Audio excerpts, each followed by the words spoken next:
Hello and welcome to the morning sports briefing here on Sunday, the 14th of June. And that's right, your best way to start the day up to date with the important sports news here on New Zealand Sports Radio, coming at you at 7 a.m. every morning. And in the news today, we have a NRL triple header, Landers winner thriller, golf is back, and football's Ferns coaching announcement. And let's get straight onto it with that football. And yes, sorry, folks, we're so excited about live sport that we forgot the Belarusian Premier League yesterday. So let's catch up on all of those games. Minsk fell to Islosh 0-1 at home. Gorodeya got a good win over Sluts 3-0. Neyman Gordono overnight beats Smolovich 2-0. Smolovich have only got that one win of the season. That was over Gorodeya the other weekend. And Torpedo also fall to Dynamo Brest 0-2. That sees Dynamo Brest jump up into the top three. Sluts have dropped now down to 9th after being at top of the table. Climb themselves up to 12th out of that relegation fight. But the two teams beneath them, Ruhr Brest and Minsk, have got games in hand over them. So it's going to be tight down the bottom there for that playoff relegation position. Moving on to other football news, and Tom Sermanni has been renewed as the football Ferns coach for one more year for the Olympics. And it's still not known whether the Olympics will take place. But yes, he's had an extension, which means he is there for that. It also means that there'll be a 3-year countdown to potentially home World Cup. So it'll be interesting to see whether he gets extended through for that as well. That brings you up to date with the football news. I'm going to hand you over to Stephen Harris, who's going to take us through our birthdays. Oh, thank you very much, Paul, and good morning, and of course, good morning to all our listeners and viewers there on New Zealand Sport Radio. In birthdays this morning, a Fijian-born Super Rugby winger, a cousin of cricketer Craig McMillan, and finally a league player who has represented 3 international teams. Brad Takairangi, born this day, the 14th of June 1989, is a professional rugby league footballer who plays as a centre or second row forward in the Parramatta Eels in the NRL. He has played for the Cook Islands, New Zealand, and New Zealand Māori at international level. Takairangi, who turns 31 today, previously played for the Sydney Roosters and the Gold Coast in the NRL League. James Michael McMillan, born this day, 14th of June 1978, is a New Zealand cricketer who plays for Otago in the State Championship. He was born in Christchurch. He is the cousin of Craig McMillan. McMillan celebrates his 42nd birthday today. And finally, Patrick Osborne, born this day, the 14th of June 1987, is a Fijian rugby union footballer. He plays as a winger for Kubota Spears in the Japanese top league. Osborne, who turns 33 today, played 42 games for Canterbury in provincial rugby between 2010 and 2015. He also played for the Crusaders and Chiefs, but because of the lack of game time, Osborne signed with the Highlanders for 2 seasons, where he was a regular starter for the Highlanders between 2014 and 2017.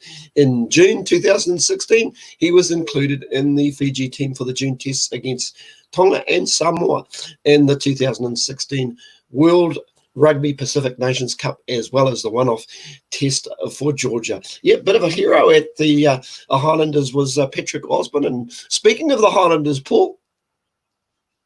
Yes, absolutely. They got a last-minute win down there in the Tupperware container, as Ashwin likes to call Forsyth Bar. The game finished 28-27 with Bryn Gatland scoring the winning drop goal to defeat his down Gatland Chiefs. So yes, lots of questions in the press immediately about whether Warren Gatland was happy for his son or angry with his son for that drop goal. Clearly, he'll be upset over the loss, but he will also be happy for his son. That's how fathers are, let's be honest. It was a game that went either. There was a tight game both ways. The Highlanders coped very well with 2 yellow cards. They were lucky, perhaps potentially, that first one wasn't a red with the for the tip tackle, but still, they survived those periods very well. Their try scores were Ash Dixon, Sia Tompkinson, and Macaulay Tu'u, with Mitch Hunt collecting a couple of conversions and a couple of penalties, plus Bryn Gatland with that drop goal. For the Chiefs, we had Sean Wainui going in the corner. Antoinette Brown also scored, and Mackenzie got all the kicking points for the conversion, the drop goal, and 4 penalties. So he got the hat trick of kicking points there for Mackenzie. We did see the players struggling with some of the new interpretations of the laws. So there was a pretty high penalty count, but I think you could tell this was an early season kick out. Lots of endeavour, lots of intent, but perhaps a little lack of execution. Both sides having trouble exiting their own 22, especially on restarts. And we saw that with quick replies to a lot of scores. And that's exactly how the Highlanders won this. Dane McKenzie put over a drop goal to take the lead. The Chiefs couldn't deal with the restart, handed the ball over to the Highlanders, and the Highlanders replied with their own drop goal. So fantastic to have rugby back, a good large crowd there in Forsyth Bar.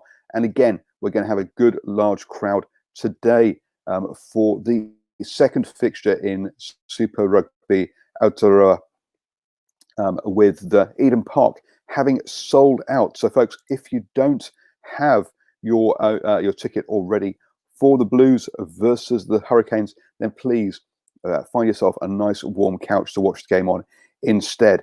But those of you who have got the tickets, then please head down there to Eden Park and make some noise. It's going to be an absolute cracker. This is the biggest crowd the Blues will have had for a Super Rugby game in 15 years.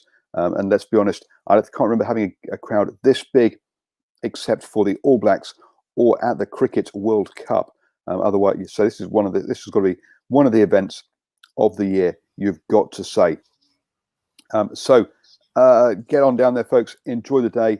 I'm looking forward to it. I think Stephen is as well. But Stephen's going to bring us now up to date with the. Actually, Stephen, you're going to be there today, aren't you? You have your ticket. I do have a press pass, but I am keeping my options open today. Family are talking about maybe having a barbecue, making a family day out of it, and sitting around and watching it at home. So keeping those options open. But yeah, great to see a sellout. It's been a while, and how many times can you probably say maybe around the world you're going to have the biggest sporting crowd at any one event, and it happens to be right here in little old New Zealand, Paul? Crazy. I can't think of any other events. Well, also, folks, keep an eye on the Facebook page for New Zealand Sport Radio, and because Ashwin will definitely be at the game, our other morning sports briefing correspondent, and we'll see if we can get him to give you a couple of live updates over the on the Facebook page over the live stream during the game, so you can get some of the atmosphere of the game, even if you can't be there yourself. So yes, Stephen.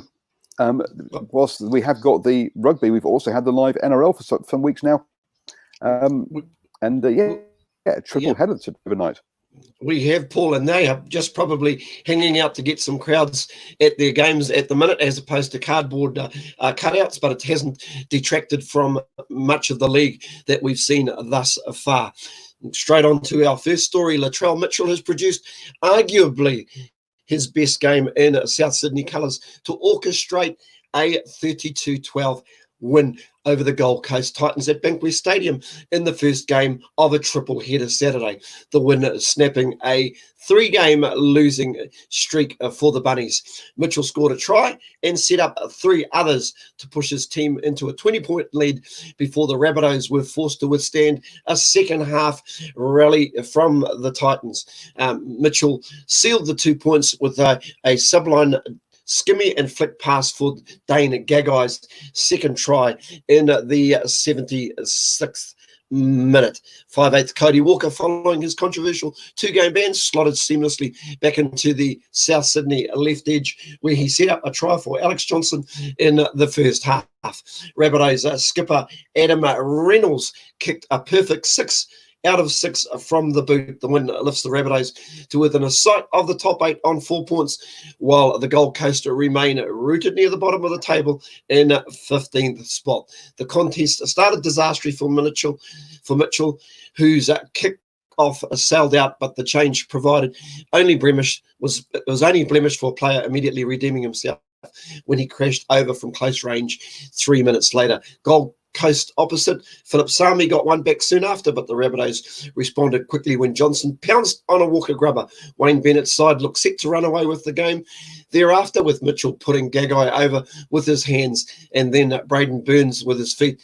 A Reynolds penalty gave South Sydney a 26-6 lead at the break.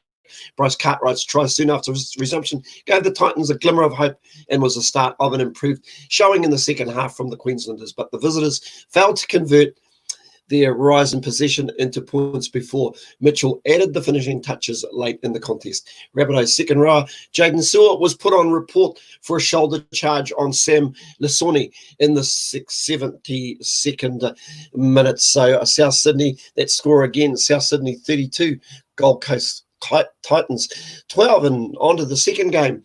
Melbourne Storm took down previously unbeaten Newcastle Knights at Central Coast Stadium.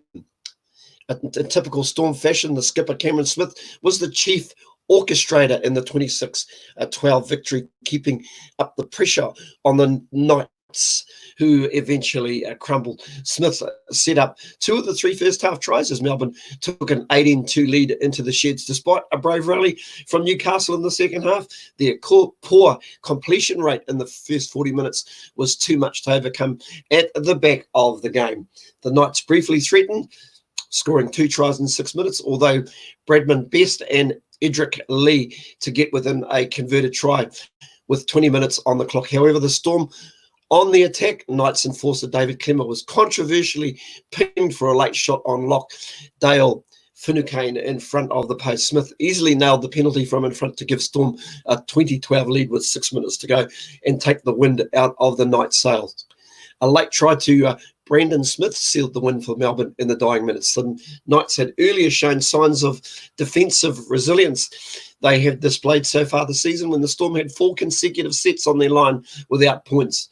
Although Storm had 70% of possession in the first 20 minutes, the Knights conceded just 1 try to Riley Jacks through a miscommunication in a defence on the line just 3 minutes later. A poor completion rate cruelled them, while the kicking from Mitchell Pearce and Kalen Ponga left a lot to be desired. Boy, a week in rugby league, Kalen Ponga, hero 1 week, back to 0 the next. It was the 4th win of the season for Storm, who take on Penrith next week, while Newcastle face Brisbane Central Coast on Thursday night. That final score again, Melbourne 26, Newcastle 12, as I just take off somewhere to find my final game, my final story. In the final game of 3 that were played yesterday, West Tigers and Canberra Raiders played at Campbelltown Stadium. It would be the Campbelltown Raiders who would come away with the win 14-6 after the West Tigers led 4-0. Compliments of a solitary try scored by scrum half of Brooks after 18 minutes standoff.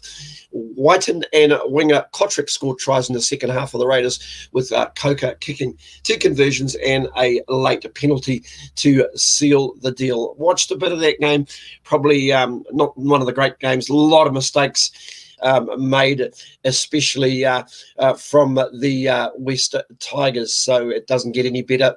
Change of taking Benji Marshall out of the team just really didn't help them. And the final 2 games of the round are Canterbury Bulldogs versus Sydney's at Bankwest Stadium at 6:05 p.m. New Zealand time, and our final game to wrap things up in round 5 of the weekend is the St George Dragons, who are having struggles of their own, take on the Cronulla Sharks at Campbelltown Stadium. Kickoff is at 8:30 p.m. New Zealand time. I'll be back with league news tomorrow morning, and more importantly, we'll be back with that crucial table just to see where everybody is sitting. But hey, much better weekend for the Warriors, Paul. So that's got to be a good thing for local league supporters in Aotearoa. Yes, not only do we have rugby back, we also have a win for our league team as well. What a great day it is to be here in New Zealand. Now, moving on to the golf. And currently we have the Charles Schwab Challenge is going on in the PGA Tour is back. And yesterday, Harold Varner III took his place in history with a triple bogey after he landed his shot on the bridge and had a one-shot penalty. He went on, though, to lead at the end of day 2. So he was with a number of birdies on the to finish with a round of 66. So good round for him in the end, even with that little setback.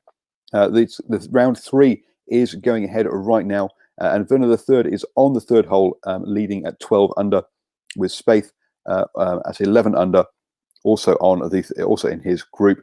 Then there's a whole crowd at 10 under, and the leader in the back in the clubhouse is Reed on 10 under. Everyone else on 10 under is still doing their rounds, and they're all on the 3rd and 4th hole. In there, Thomas McIlroy, Schauffele, and the Camberoo. So yeah, a whole pack there at 10 under, 2 shots behind the leader in this 3rd round. You have now started the day the best way, up to date with all of the important sports news here on New Zealand Sports Radio. But we have a late edition, which is in the UFC. I'm going to hand you back to Stephen for that. Yes, thank you, Paul. As you know, I do follow the UFC, and listen, there's some good news here for Dan Hooker as he books a headline fight against Dustin Poirier at UFC Apex in Las Vegas, with the world in the midst of a pandemic and borders closed globally. The UFC have relied on American-based fighters to fill their events thus far. But for their card on June 28, UFC boss Dana White and matchmakers decided there was one man outside of their jurisdiction they needed to get into the country to headline an event, and that man was Dan Hooker. The Herald can confirm that Hooker, 20-8, his record will square off against the interim lightweight champion, number 3 ranked Dustin Poirier, on the 28th of June, New Zealand time, in what is going to be a 5-round main event at Las Vegas, Paul. So there you go. Good news for UFC fans here in Aotearoa. Something to get their teeth into, and won't be an easy fight. Justin Poirier is a very, very, very good fighter. That's Dustin Poirier, not Justin. Okay, Paul, back to you, and we'll see you all tomorrow. Thank you, everybody. Don't forget to like our Facebook page, share the show, and also you can listen to us on the go. Just search for New Zealand Sports Radio on your favourite podcatcher, be that Spotify, iHeartRadio, or iTunes, or other for that. And catch us again at 8 p.m. this evening for the Super Rugby review. We'll be reviewing the first 2 games. Yes, that's right. The opening round of Super Rugby Aotearoa.